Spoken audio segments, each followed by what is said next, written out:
उमेदवारी मी अर्ज भरला, नंतर माघार घेण्यासाठी सर्वांनी सांगितल्यानंतर मी माघार घेण्यासाठी देखील गेलो, परंतु तिथे थोडा विलंब झाल्यामुळे तो फॉर्म माघार घेता आला नाही.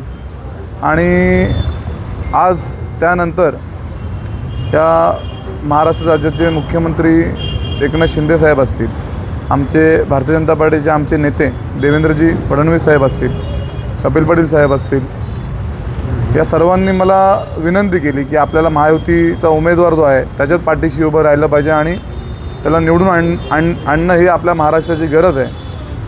आणि त्या विनंतीला मी मान देऊन आज मी प्रचाराला देखील सुरुवात केली नव्हती आणि त्यांच्या विनंतीला मान देऊन आज मी महायुतीचे आपले जे उमेदवार आहेत विश्वनाथ भोईर यांना मी आज माझा पाठिंबा जाहीर करतो आहे. आणि येणाऱ्या या दिवसामध्ये जे काय माझे समर्थक असतील, माझ्यावरती प्रेम करणारे लोक असतील, त्यांना देखील मी विनंती करणार आहे की आपण सर्वजण महायुतीचे उमेदवार विश्वनाथ भोईर यांच्या पाठीशी उभे राहून त्यांना बहुसंख्य मतांनी त्यांना आपण निवडून आणायचं आहे.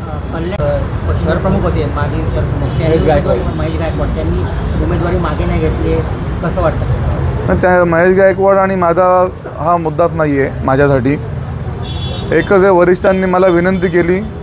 आज या महाराष्ट्राचे दोन मोठे नेते मला विनंती करतात तर त्यांचा मान मी राखला पाहिजे. ते संस्कार माझ्यावरती आहेत म्हणून आपण माघार घेतलेली आहे. बाकी इकडे आणि तिकडे हा विषय नाही. तेव्हा पण महायुती होती, फॉर्म भरणं आणि माघार घेणं माझा हक्क आहे, तो मी बजावला ना. त्याच्यात काय विषय एवढा विवादास्पद नाही.